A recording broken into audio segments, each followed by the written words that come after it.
الحمد لله الذي أنزل على عبده الكتاب ولم يجعل له عوجا قيما لينذر بأسا شديدا من لدنه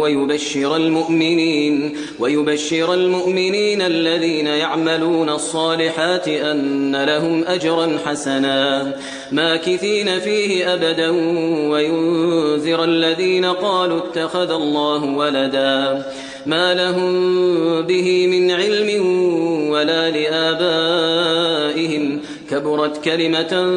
تخرج من أفواههم إن يقولون إلا كذبا